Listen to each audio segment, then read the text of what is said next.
현월TV 진리 파수꾼 여러분께 문화 인사드립니다. 금요 독서의 시간입니다. 오늘은 하나님의 주권 제12장 이 교리의 가치에 관해서 읽을 차례입니다. 오늘도 참 주옥 같은 내용들이 펼쳐지니까요. 여러분들 집중해서 함께 읽었으면 좋겠고요. 녹화하고 있는 이 시간이 늘 그렇듯 목요일 밤입니다. 목요일 밤에 제가 녹화를 합니다. 금요일 오전 방송 녹화를 조금 더 현장감 있게 함께 여러분들과 읽어 나가기 위함이니까요. 자, 목요일인데 이번 주에 아가 소식이 좀 있을까 했는데 아직까지는 없습니다. 아직까지요. 목요일 현재 시간 밤 9시 34분을 가리키고 있습니다. 그래서 오늘 내일 하는 이런 상황이 지금 지속되고 있다 보니까 제가 그 어떤 일도 좀 사실 손에 잡히지 않습니다. 그냥 시간을 좀 보내고 있어요. 하는 일을 하면서 여러 가지로 좀 염려가 많습니다. 어찌되었든 우리가 읽고 있는 이 주제, 곧 하나님의 주권에 관한 교리를 통해서 이 모든 일들을 우리가 극복할 수 있는 줄을 믿습니다. 어제 제가 오전에 교리가 어쩌고 저쩌고 시비 거는 자에 대해서 영상을 올렸습니다만, 오늘 내용도 그 사람이 반드시 읽어야 될 내용이지만 뭐 읽을 일이 없죠. 어떻게 읽겠습니까? 어찌되었든 아더 핑크는 이 하나님의 주권의 이 교리적 가치에 대해서 10가지로 설명을 하고 있습니다. 먼저 우리가 그것을 갖다가 한번 쭉 살핀 다음에 함께 읽어 나가는 것도 괜찮을 것입니다. 자, 첫 번째로 하나님의 성품을 더 존경하도록 만들어준다는 것입니다. 하나님의 성품이죠. 두 번째, 모든 참된 종교의 견고한 기반이 되는 교리가 바로 이 하나님의 주권의 교리라고 그랬습니다. 그리고 세 번째, 행위 구원론이라는 이단설을 반박한다는 점입니다. 인간 본성 자체는 언제나 행위 구원론, 즉 알미니안주의적 속성을 가지고 태어나기 때문이죠. 그리고 네 번째, 피조물에게 깊은 겸손을 부여한다는 것입니다. 그리고 다섯 번째, 절대적 안심을 제공한다는 것이죠. 우리가 어떤 험악한 상황에 놓인다고 할지라도 이 교리 때문에 넉넉히 이기고 나아갑니다. 그래서 제가 하나님의 주권을 읽기 시작하면서 말세 지말에 우리가 붙들 교리가 바로 하나님의 주권 교리라고 말씀을 드렸던 것입니다. 그리고 여섯 번째입니다. 슬플 때 위로를 준다는 것입니다. 진정한 위로는 하나님의 주권으로부터 나온다는 사실을 여러분 잊지 마시기 바랍니다. 그리고 일곱 번째, 즐거이 삼가는 심령을 낳는다 라는 것이죠. 여덟 번째입니다. 찬송을 이끌어낸다 그랬습니다. 그리고 아홉 번째, 선의 최종적 승리를 보장합니다.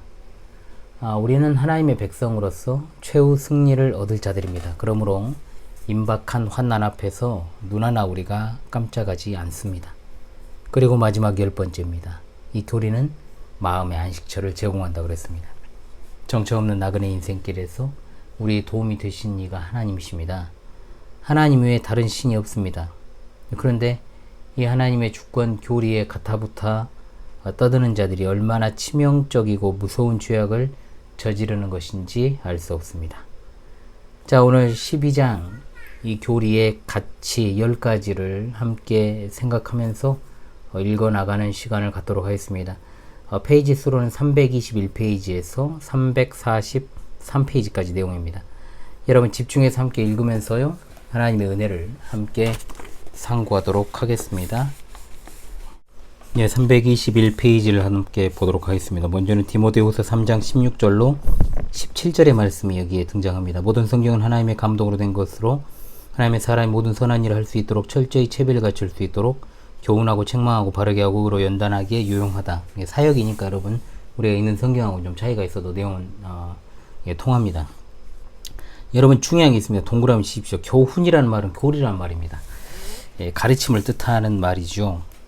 그래서 이것은 이제 doctrine이라는 용어를 사용합니다만은 교리라는 용어로 번역되지만 넓게 보면은 teaching이라는 이제 교훈이라는 동의어로 사용이 됩니다. 자, 그래서 우리가 교리적인 가르침을 이 교훈이라고 이제 봐야 된다는 거죠. 하나님과 그 하나님에 대한 우리 관계, 그리스도 성령 구원, 은혜, 영광의 위대한 실체들을 우리에게 알려주는 수단은 바로 이 교훈, 즉 교리이다.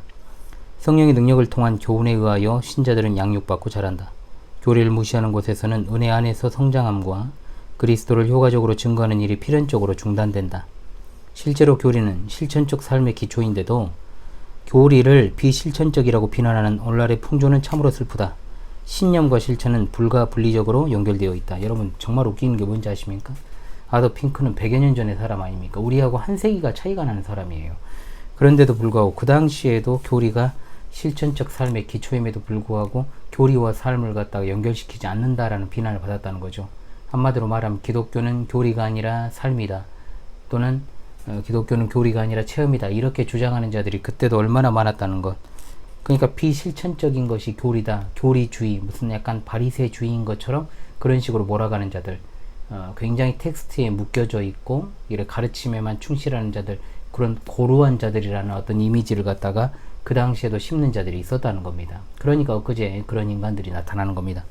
자, 하나님의 진리와 그리스도인의 품성 사이에는 인과관계가 존재한다. 진리를 알아라. 그러면 진리가 너희를 자유롭게 해준다.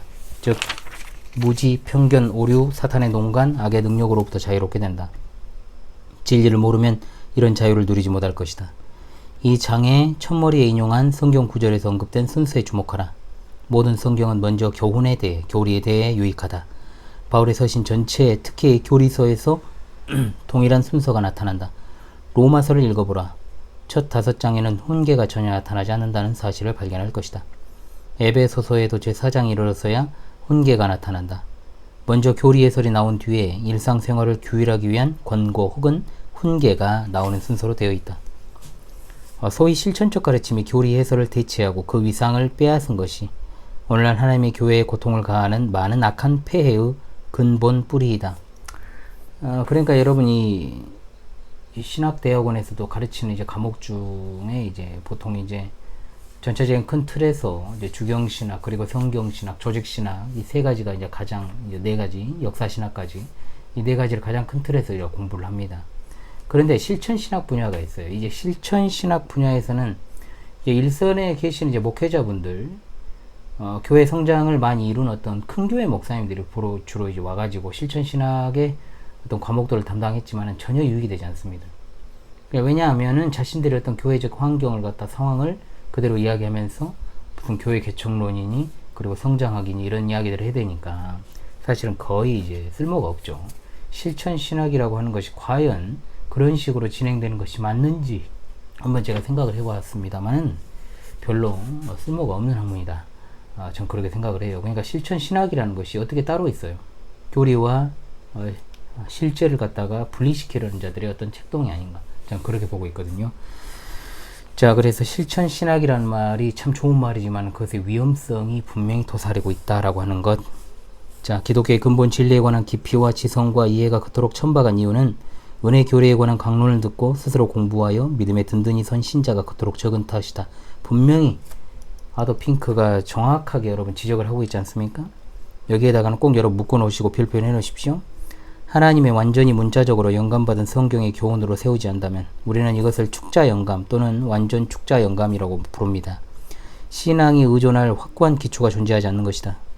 이신칭이 교리를 모른다면 성자 안에서 하나로 받아들여진다는 실질적이고 지적인 확신이 존재할 수 없다. 성화에 관하여 말씀이 가르치는 바를 알지 못하면 완전주의자들 혹은 성결주의의 모든 조잡한 오류를 받아들일 여지가 있는 것이다. 신생에 관한 성경의 가르침을 모른다면 신자 안에 있는 두 본성을 적절하게 파악하지 못하며 불가피하게 무지 때문에 평화와 기쁨을 상실하게 된다. 기독교 교리에 관한 이런 목록을 계속 나열할 수 있다. 여기서부터 묶어놓으시고 줄하십시오. 교리에 관한 무지 때문에 교회는 맹위를 떨치며 일어나는 불신풍조에 대처할 능력을 상실하게 된다. 이미 그렇게 돼버렸죠 지금. 교리에 관한 무지가 그리스도인임을 자처하는 수많은 사람들이 시대의 잘못된 주의 주장에서 헤어나오지 못하게 만든 큰 책임이 있다. 우리의 수많은 교회가 건전한 교리를 견뎌내지 못하는 그런 시대가 도래하 있기 때문에 잘못된 교리들을 그토록 쉽게 받아들인다. 여기서 또 별표. 물론 교리를 성경에 있는 다른 모든 것들과 마찬가지로 당시 냉랭한 지적 관점으로부터 연구할 수도 있다. 이런 식으로 접근하면 교리 교육과 연구는 마음과 상관없게 되고 당연히 메마르게 되고 무익하게 된다. 이게 사실상 오늘날 어떤 개혁신앙을 한다는 분들, 개혁주의를 추구한다는 목회자들이나 신학자들에게서 많이 나타나는 현상이죠. 여러분 개혁교회 가보십시오. 개혁교회는 메말라 있다, 그리고 굉장히 고루하다, 고지식하다, 이런 어떤 관념들이 굉장히 강해져 버렸습니다. 이게 그게 아니거든요, 사실은. 근데 그것이 어느 정도의 어떤 개혁교회의 마치 원래의 모습인 것처럼 호도되고 있는 것 같아서 상당히 저도 개혁파 신앙을 추구하는 목회자로서 마음이 아픈 것이 사실이에요. 절대 이렇게 되면 안 되죠. 아더 핑크는 분명히 말합니다. 그러나 교리를 적절하게 받아들여 마음을 다하여 연구하면 하나님을, 그리고 그리스도의 측량할 수 없는 풍부함을 더욱 깊이 알게 될 것이다. 자, 여기서부터 또 별표를 해 놓으십시다. 하나님의 주권 교리는 실제적 가치가 없는 단지 형이상학적인 도구마에 불과한 것이 아니다. 도구마는 여러 가지로 표현이 되는데 신앙과 신조를 가리키는 말입니다. 기독교인의 품성과 매일의 행함에 강력한 영향력을 미칠 수 있는 것이다. 하나님의 주권 교리는 기독교 신학의 기초를 이루고 성경의 신적 영감 다음으로 중요한 위상을 차지한다. 기독교 진리 체계의 무게 중심이다. 즉 행성 궤도들의 중심을 이루는 태양과 같은 것이다. 모든 지식 고속도로의 목표점인 동시에 출발점이다. 수많은 진주들을 엮어 제자리에 있도록 묶어주는 줄처럼 다른 모든 교리들을 꿰어준다. 여기에 이제 몇 가지 이제 도구들이 등장을 하죠, 여러분. 하나님의 주권 교리가 어떠한 것인가를 이제 아더 핑크가 이렇게 표현을 해놨습니다. 하나님의 주권 교리는 모든 신조를 평가하는 동그라미, 다림줄이고, 다림줄을 이상한 식으로 이제 주장하는 이제 사랑을 많이 하는 교회가 있죠. 예. 다림줄을 이상한 식으로 이제 그거는 이제 교리적으로 가르치고 있는데, 다림줄 거기가 혼동하면 안 됩니다, 여러분. 다림줄, 그리고 인간의 모든 도구마를 가늠하는 균형주 동그라미. 네, 물 좀 먹고 있습니다. 하나님의 주권 교리는 인생의 폭풍이 몰아칠 때 마지막으로 의존할 수 있는 닻입니다. 하나님의 주권 교리는 우리 심령을 다시 새롭게 해주기 위해 하나님이 주신 동그라미 강장제. 마음의 성향을 형성하고 또 올바른 행동 방향을 부여하도록 만들어진 것이다. 이 교리는 번성할 때에는 감사를, 역경 중에는 인내를 낳는다. 현세에 대해서는 위로를, 알지 못하는 미래에 대해서는 안심을 제공한다. 이 교리는 삼위일체 하나님께 마땅히 드려야 하는 영광을 드리게 하고, 여기서 피조물을 하나님 앞에서의 그 적절한 위치, 땅바닥에 두게 하기 때문에 피조물의 위치를 정확히 아는 게 중요하죠. 위에서 언급한 모든 것을, 그리고 그 이상의 것이며 또 그렇게 제공한다라고 했습니다. 자, 아더 핑크는 이것을 갖다가 가치를 10가지로 이제 정리를 했습니다. 아까 정리해 말씀을 드렸죠, 여러분. 첫 번째부터 상세하게 검토하도록 하겠습니다. 첫 번째는 이 교리는 하나님의 성품을 더욱 존경하도록 만들어준다라고 그랬습니다. 하나님의 주권 교리는 성경이 보여주는 것처럼 하나님의 완전하심을 크게 존중하는 시각을 갖게 한다. 이 교리는 하나님의 창조주로서의 권리를 주장한다. 주된 교리는 하지만 우리에게는 오직 한 분 하나님 곧 아버지가 계신다. 이 아버지로부터 만물이 나왔으며 우리는 이 아버지를 위하여 산다. 그리고 오직 한 주님 곧 예수 그리스도가 계신다. 이 주님을 통하여 만물이 나왔고 우리는 이 주님을 통하여 산다고 주장한다. 이 교리는 하나님의 권리는 흙으로 자신의 원하는 모양과 용도의 그릇을 빚는 토기장의 권리라고 선언한다. 이 교리는 주께서 만물을 지으셨습니다. 만물은 주의 뜻에 의해 창조되었고 존재합니다. 라고 증언한다. 이 교리는 여기다 줄여야 되겠죠. 하나님께 말대꾸할 권리를 가진 존재가 없고 피조물이 취할 유일하게 합당한 태도는 하나님께 경건하게 굴복하는 태도라고 주장한다. 이처럼 하나님의 절대 우위권에 대한 이해는 대단히 실제적으로 중요하다. 만일 우리가 높으신 주권을 적절히 존중하지 않는다면 우리의 생각 속에서 하나님을 존귀하게 높이지 않게 되며 하나님은 우리의 마음과 삶 속에서 합당한 자리에 계시지 않게 될 것이다. 이 교리는 하나님의 지혜의 불가해성을 보여준다. 그러니까 불가해성이라고 하는 것은 쉽게 생각하시면 됩니다. 여러분, 하나님께서는 자신을 우리에게 계시하신 만큼 우리가 알 수 있다라는 것이죠. 하나님에 대해서 이 교리가 보여주는 사실은 하나님은 흠없이 거룩하시지만 악이 하나님의 공정한 창조에 끼어들도록 허용하셨다는 것이며 하나님은 전능하시지만 적어도 6,000년 동안 사탄이 덤벼들도록 허용하셨다는 것이며 하나님은 사랑의 완벽한 화신이지만 독생자를 아끼지 않으셨다는 것이며 하나님은 모든 은혜의 하나님이시지만 수많은 사람들이 불구덩이 속에서 영원히 고통을 받으리라는 것이다. 이것들은 몹시 신비로운 것들이다. 성경은 이 사실들을 부인하지 않는다. 오히려 인정한다. 오 하나님의 지혜와 지식의 풍부함이 깊도다. 하나님의 판단은 정말 헤아릴 수 없고 하나님이 다니시는 길은 찾아낼 수 없구나. 이 교리는 동그라미 하나님의 뜻은 바뀌지 않는다는 사실을 가르쳐준다. 하나님은 세상이 시작할 때부터 이 모든 것을 아셨다. 하나님은 교회 안에서 그리스도 예수 안에서 세세토록 영원히 영광 받겠다는 목적을 처음부터 세우셨다. 이 목적을 위하여 세상을 창조하고 인간을 만드셨다. 굉장히 중요한 내용이죠. 인간이 타락하였을 때 전적으로 지혜로운 하나님의 계획은 손상을 입지 않았다. 세상을 창조할 때 이미 죽임을 당한 어린 양 안에서 타락이 얘기되었기 때문이다. 하나님의 목적은 타락 이후 인간의 사악함에 의해 좌절되지 않는다. 이 사실은 분명히 사람의 분노는 주님을 찬양받게 할 뿐이다. 주께서는 그 남은 분노를 억제하실 것이다 라는 시편 기자의 말에서 확실히 드러난다. 하나님은 전능하시기 때문에 그 뜻을 막을 수 없다. 하나님의 목적은 영혼 속에서 세워졌고 일체의 변경 없이 영혼으로 향해 나아간다. 하나님의 목적은 하나님의 모든 일에 미치고 모든 사건을 통제한다. 하나님은 모든 것을 자신의 뜻대로 이루신다. 이제 코 상태가 좀 안 좋아가지고요. 조금 양해를 부탁을 드리겠습니다. 사람도 사탄도 하나님께 성공적으로 저항할 수 없다. 그러므로 시편에 아래와 같은 말씀이 있다. 여호와 하나님이 다스리신다. 모든 나라여 떨지어다. 여호와 하나님이 천사들 사이에 보좌를 두고 앉으신다. 땅이여 떨지어다. 이 교리는 하나님의 은혜를 찬양한다. 은혜는 공로 없이 받는 것이다. 받을 자격이 없을 뿐만 아니라 지옥에 던져져야 마땅한 자들에게 하나님께 어떤 권리 주장도 할 수 없는 자들에게 은혜를 베푸시기 때문에 은혜는 값이 없으며 죄인의 개수에게 주어질 수 있는 것이다. 그러나 은혜는 가치 혹은 공로가 없는 사람들에게 주어지기 때문에 주권적이다. 즉 하나님은 자신이 원하는 자에게 은혜를 베푸신다. 하나님의 주권은 어떤 사람들을 불못에 던져 넣어 모든 사람들이 이런 운명에 처해져야 마땅함을 보여주실 것이다. 그러나 은혜는 그물처럼 내려와 하나님의 이름을 위하여 파멸된 인류 가운데서 한 백성을 이끌어내어 하나님의 측량 못할 은총을 상징하는 기념물로 영원토록 존재하게 할 것이다. 주권적 은혜는 하나님이 인간 마음의 반대를 깨뜨리고 그 육적 마음의 적개심을 억누르고 하나님이 먼저 우리를 사랑하셨기 때문에 우리로 하나님을 사랑하도록 만든다 그랬습니다. 자, 두 번째입니다. 이 교리는 모든 참된 종교의 견고한 기반이다 그랬습니다. 앞에서 첫 번째 주제로 다룬 것으로부터 자연스럽게 나오는 주제이다. 오직 하나님의 주권 교리만이 하나님께 그 올바른 위상을 부여한다면 실제적 종교를 세울 수 있는 견고한 유일한 기초를 제공할 수 있다는 것 또한 사실이다. 하나님이 최고 주권자이며 하나님을 경외하고 경배해야 하며 하나님을 주님으로 영접하고 섬겨야 한다는 인격적 인식이 생길 때까지는 영적 진보는 결코 존재할 수 없다. 만일 우리를 향하신 하나님의 뜻을 더 잘 알려는 열망을 가지고 성경을 읽지 않는다면 읽어야 한 일이다. 그 외에 어떤 동기도 이기적이며 전적으로 부적절하고 무가치하다. 하나님께 올리는 모든 기도를 하나님의 뜻에 따라 하지 않는다면 육적인 뻔뻔스러움에 불과한 것이다. 조금이라도 부족한 기도는 잘못 구하는 것이며 그 구하는 것은 우리 자신의 탐욕에 따라 소모하기 위한 것이 되고 만다. 우리의 모든 섬김을 하나님의 영광을 위하여 행하는 것이 아니라면 단지 죽은 행위에 불과하다. 체험적 종교는 주로 하나님의 뜻을 지각하고 실행하는 것에 적극적 동시에 수동적인 실행에 있다.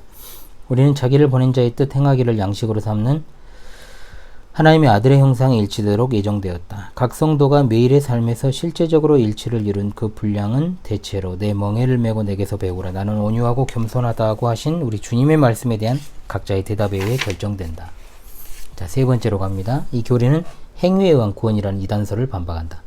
행위 구원론이죠.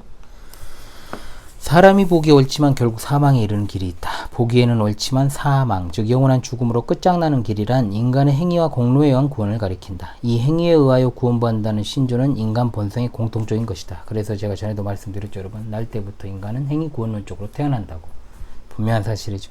이 신조는 언제나 교황주의적 참회 혹은 심지어 개신교 회개, 즉 죄를 슬퍼하는 것을 말하며 성경에서 가르치는 회개를 의미하지 않는 그런 회개의 보다 조잡한 형태를 취하지 않을 수도 있다.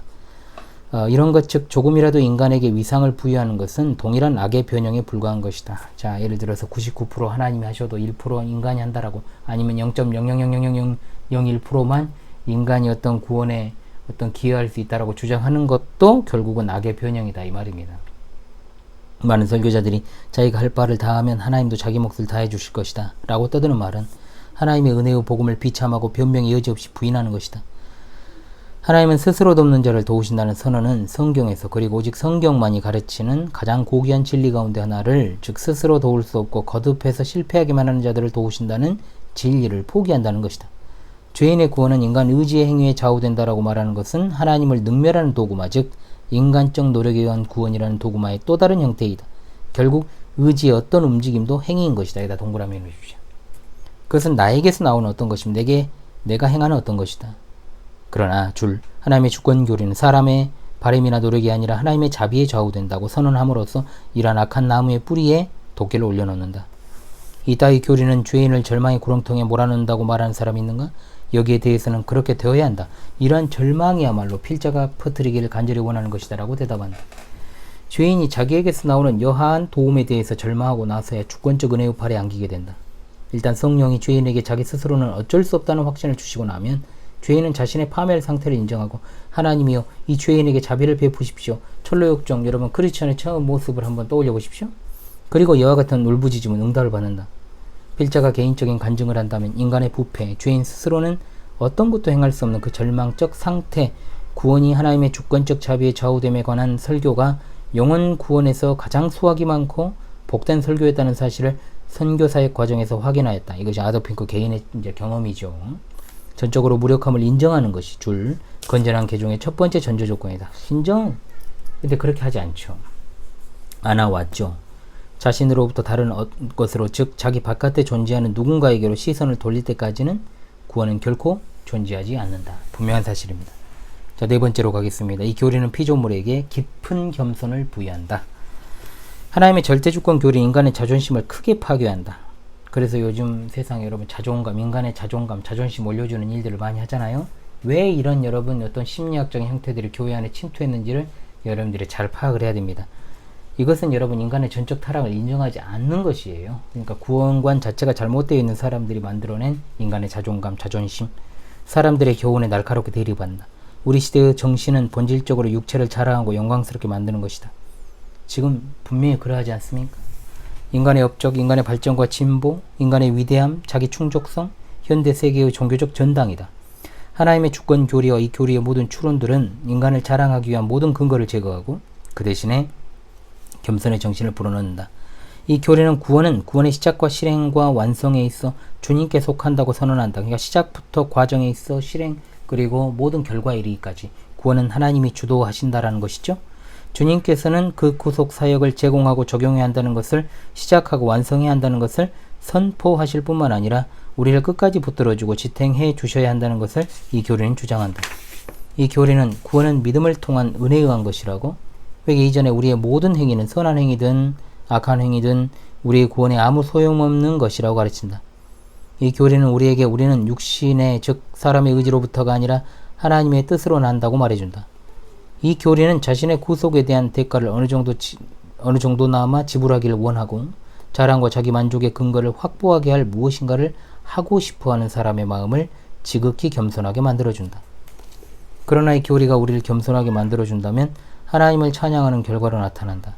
하나님의 주권에 비추어 우리의 무가치함과 무력함을 발견하였다면 시편 기자와 함께 나의 모든 것이 주님께로부터 나온다고 외치게 될 것이다. 우리가 본래 진노의 자녀이며 하나님의 통치권에 대해 실제로 반역하여 율법의 저주를 받아 마땅할지라도, 하나님은 그 격렬한 보응으로부터 우리를 구원해 주셔야 할 의무가 전혀 없을지라도, 그럼에도 불구하고 하나님은 사랑하시는 독생자를 우리 모두를 위하여 내어주셨다면 이와 같은 은혜와 사랑이 어찌 우리 심령을 녹이지 않겠으며, 그것을 깨달았을 때 어찌 여호와 하나님이여 그 영광을 우리에게 돌리지 마십시오. 우리에게 돌리지 마십시오. 오직 주의 이름에 돌리십시오. 주의 사랑과 신실한 때문에 그렇습니다. 라고 외치지 않겠는가? 우리 각자가 하나님의 은혜에 의하여 지금의 내가 되었습니다. 라고 기꺼이 인정하지 않겠는가? 정말 훌륭한 찬양으로 다음과 같이 외치자. 어찌하여 주의 목소리를 듣고 들어오도록 만드셨습니까? 아직 여유가 많은데 허다한 이들이 잘못된 선택을 하는 때에 향연을 베풀어주는 바로 그 사랑이었습니다. 그것이 우리를 부드럽게 몰아들였습니다. 그렇지 않았더라면 우리는 여전히 맛보기를 거절하였을 것입니다. 그래서 우리 죄 가운데서 멸망하였을 것입니다. 자, 다섯 번째입니다. 이 교리는 절대적 안심을 제공한다. 하나님의 능력은 무한하시다. 그러므로 하나님의 뜻을 가로막거나 하나님의 작정의 실행에 저항하는 것은 불가능하다. 그러한 진술은 죄인에게 경종을 울려주기에 적절하다. 하지만 성도들에게는 오직 찬양을 불러일으킬 뿐이다. 여기에 말을 한마디씩 덧붙인 뒤에 어떤 차이가 생기는지 살펴보자. 내 하나님의 능력은 무한하다. 그래서 사람이 내게 행할 수 있는 어떤 것도 두렵지 않다. 내 하나님의 능력은 무한하다. 그래서 내가 두려움에 빠질 때 나는 주를 신뢰할 것이다. 내 하나님의 능력은 무한하다. 그래서 나는 평화롭게 누워 잠들 것이다. 오직 주님만이 나를 안전하게 거하도록 만들기 때문이다. 모든 시대를 관통하여 이 교리는 성도들에게 확신을 부여하는 근거였다. 이 교리가 모세의 확신이기도 했다는 사실은 모세의 고별사에서 확인할 수 있다. 여스론의 하나님과 같은 이가 없다. 그는 너를 도우려고 위험 속에서 하늘을 타고 달리고 구름을 타고 달린다. 영원한 하나님이 너의 피난처이며 그 영원한 팔로 받쳐준다. 그가 내 원수를 쫓아내시며 저를 멸망시켜라고 말하신다. 시편 기자가 성령의 감동을 받아서 다음과 같이 쓰도록 만든 것이 이 안도감이 아니고 무엇이었는가? 지극히 높으신 하나님의 보호를 받고 있는 전능자의 그늘 속에서 쉴 것이다. 내가 여호와 하나님에 관하여 그는 내가 신뢰하는 나의 피난처 나의 요새 나의 하나님이시다라고 말할 것이다. 분명히 그는 너를 사냥꾼의 올무에서 치명적인 역병에서 구원해 주실 것이다. 그는 자기의 깃털로 너를 덮으실 것이고 너는 그의 날개 아래로 피난할 것이다. 그의 신실하심이 너의 방패와 성체가 될 것이다. 너는 밤의 공포도 낮에 날아다니는 화살도 어둠 속을 활보하는 역병도 백주에 파괴하는 연병도 겁내지 말라. 1000명이 내 곁에서 10,000명이 내 오른쪽에서 쓰러지지만 내 가까이에는 오지 않을 것이다. 너는 사악한 자들이 받는 형벌을 바라만 볼 뿐이다. 지극히 높으신 하나님을 너의 거처로 삼는다면 여호와 하나님을 피난처로 삼는다면 어떤 해도 받지 않을 것이며 오히려 모든 것이 합력하여 선을 이룰 것이며 어떤 재앙도 내 거처에 가까이 오지 못할 것이다. 우리는 경이로움으로 가득한 찬양을 하게 될 것이다. 나를 둘러싸고 있는 사망과 역병들아 날아가라. 주께서 명령하실 때까지는 나는 죽을 수 없다. 단 한 대의 화살도 나를 맞추지 못한다. 사랑의 하나님이 허락하실 때까지는. 오, 진리에 고귀하며 난 하찮고 무기력하고 무감각한 한 마리 양에 불과하지만 그리스도의 손 안에서 안전하게 거한다. 내가 그곳에서 안전하게 거하는 까닭은 무엇인가? 나를 붙잡고 있는 손은 성자 하나님의 손이며 하늘과 땅의 모든 능력이 다 그의 것이기 때문에 어떤 누구도 거기에서 나를 빼앗아내지 못한다. 다시 말해서 나 자신은 아무런 힘이 없다. 세상과 육체와 사탄이 나를 대적하면 나는 주님의 돌보심과 지켜주심 속으로 피하면서 바울과 함께 나는 내가 누구를 믿어왔는지를 알고 있으며 그는 내가 의탁한 것을 그날을 위하여 지켜주실 수 있는 분임을 확신하고 있다고 말한다. 내 확신의 근거는 무엇인가? 내가 그에게 맡긴 것을 지켜줄 수 있는 분임을 내가 어떻게 알고 있는가? 하나님은 전능자, 만왕의 만주의 주이기 때문에 여러분 이 하나님에 대한 호칭 이것들 잘 기억해 주십시오. 여러분 내가 그렇게 알고 있는 것이다. 아멘. 6번째, 이 교리는 슬플 때 위로를 줍니다. 하나님의 주권 교리가 위로를 주는 줄 여러분 믿으십니까? 하나님의 주권 교리는 위로로 가득 차 있으며 기독교인들에게 커다란 평화를 나눠주는 교리이다. 하나님의 주권은 어떤 것도 흔들지 못하는 기초이며 하늘과 땅보다 훨씬 견고하다. 하나님의 손이 미치지 못하는 곳이 우주에는 존재하지 않는다는 사실을 안다는 건 정말로 커다란 축복이다. 시편 기자가 말하였다. 내가 주의 신을 떠나 어디로 가겠습니까? 내가 주의 얼굴을 피해 어디로 달아나겠습니까? 내가 하늘로 올라갈지라도 거기에 계십니다. 내가 죽음 속으로 내려갈지라도 거기에 계십니다.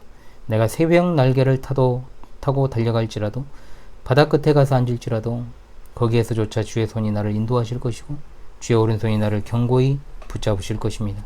내가 분명코 어둠이 나를 숨기고 내 가까이에서 둘러싸고 있는 빛이 밤이 될 것이다 라고 말할지라도 주님께는 어둠도 어둡지 않을 것이며 밤이 나처럼 빛을 발할 것입니다.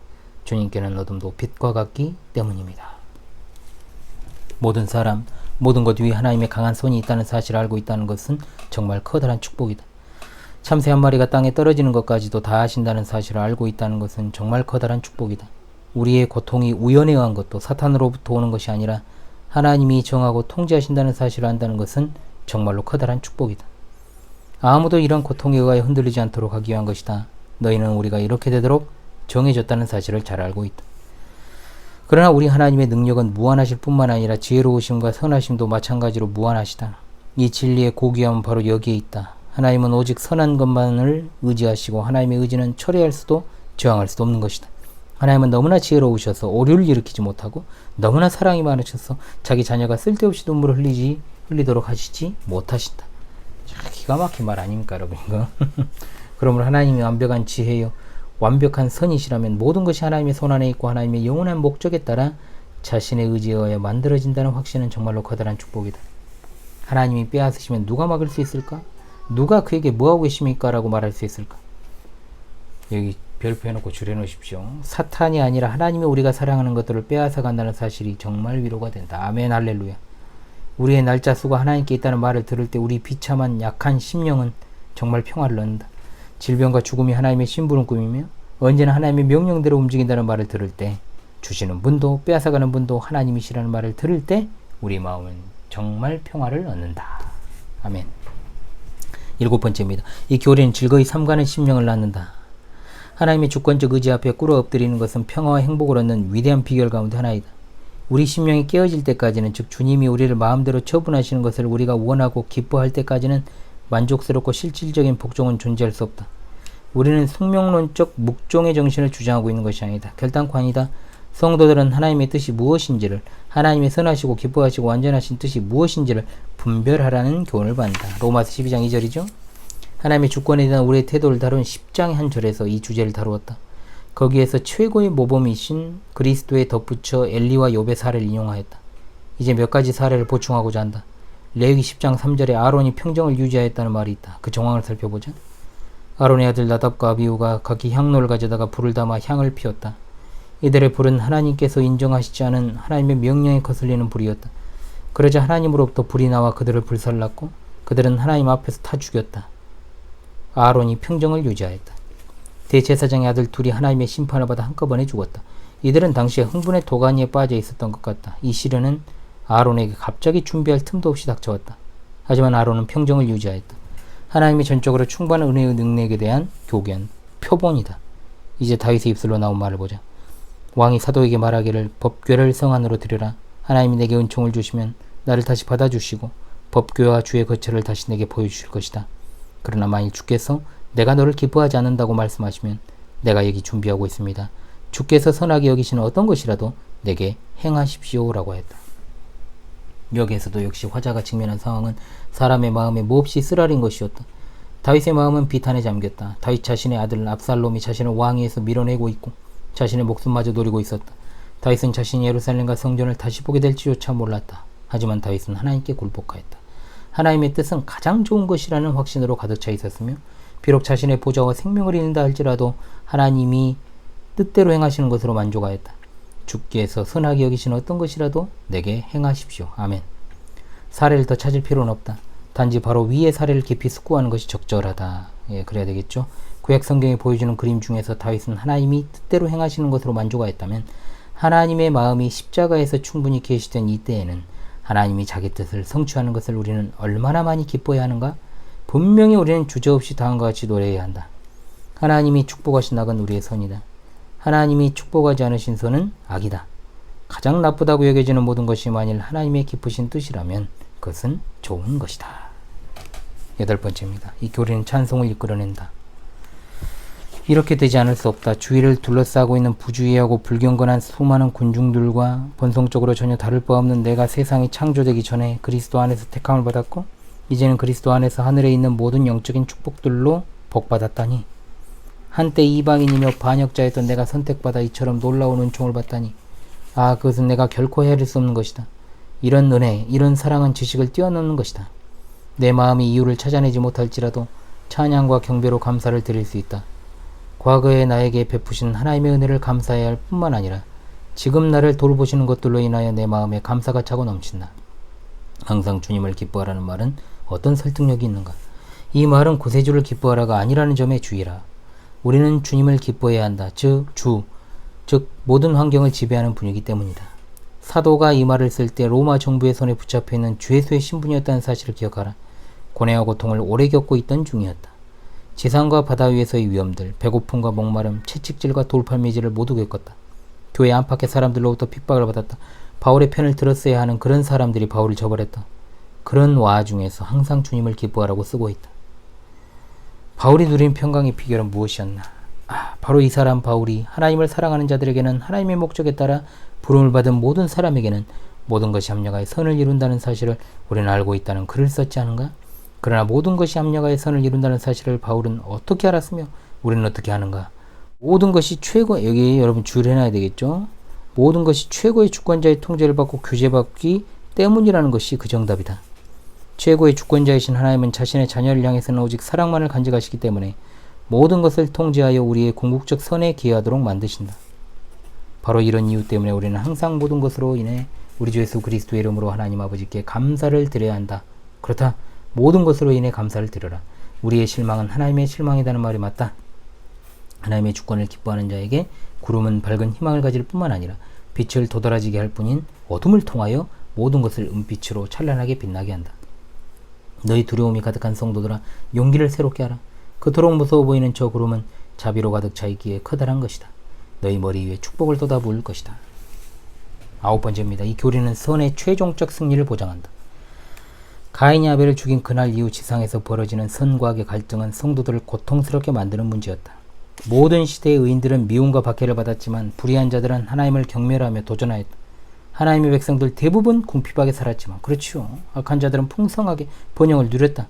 사방을 둘러보면 신자들은 박해받지만 불신자들은 세속적 성공을 누리고, 신자의 수는 정말 적지만 불신자의 수는 정말 많다.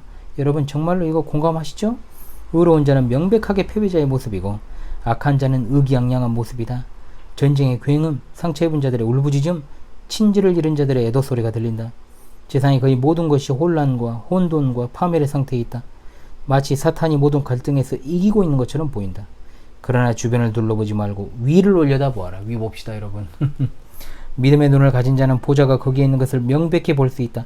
사방이 막혀 있어도 하늘은 뚫려 있습니다. 여러분, 지상의 어떤 돌풍에도 까딱도 하지 않는 보좌와 확고하고 흔들림이 전혀 없는 보좌와 그 보좌 위에는 전능자라는 이름을 가지신 모든 것을 자기가 세운 목적대로 움직이시는 이가 앉아 계신다. 이것이 하나님이 보좌 위에 계신다는 이것이 우리의 확신이다. 지배권이 그의 손에 있고 그는 전능하신 자이기에 그의 목적은 결코 실패할 수 없다. 주의 생각은 한결같다. 누가 주를 돌이키게 할 수 있을까? 주는 자신이 원하는 바로 그것을 행하신다. 하나님의 그 통치하시는 손길을 육신의 눈으로는 볼 수 없을지라도 믿음 즉 확고한 마음으로 주의 말씀을 의지함으로 하나님은 실패할 수 없다고 확신하는 그런 믿음에게는 실질적인 것이다. 자, 이 인용한 부분은 제가 생략하겠습니다. 여러분 뭐 읽어보시려면 읽어보시고요. 10번째로 가겠습니다. 이 교리는 마음의 안식처를 제공한다. 이곳에서 다뤄야 할 내용의 대부분이 앞에서 이미 얘기되었다. 그렇죠? 하늘 보좌에 앉으시니 모든 나라를 다스리고 모든 사건을 정해놓으셨고 조절하시는 이는 능력뿐만 아니라 지혜와 선에 있어서도 무한하시다. 모든 피조물의 주 되신 이는 육신으로 나타나셨다. 이것은 인간의 필설로는 공정하게 다루지 못하는 주제다. 하나님의 영광은 하나님은 지극히 높으시다는 사실에 있을 뿐만 아니라 높이 계신 하나님이 죄악된 피조물들의 짐을 지기 위하여 몸을 낮게 굽혀 사랑하셨다는 사실에 있다. 성경에 따르면 하나님이 그리스도 안에서 세상을 자기와 화목하게 하셨다. 하나님은 자기 자신의 교회를 자기 피로 사셨다. 왕 자신의 은혜로운 겸손 위에 자신의 왕국을 세우셨다. 오 놀라운 십자가 위에서 고난을 받은 주님이 십자가에 의하여 우리 운명의 주인이 아니라 우리 마음의 주가 되셨다. 그러므로 우리가 최고 주권자 앞에 비참한 공포 속에 꿇어 엎드리는 것이 아니다. 우리는 찬양과 경배 속에서 큰 음성으로 죽임을 당한 그 어린 양은 능력과 부와 지혜와 힘과 존귀와 영광과 찬양을 받으시기에 합당하다고 외친다.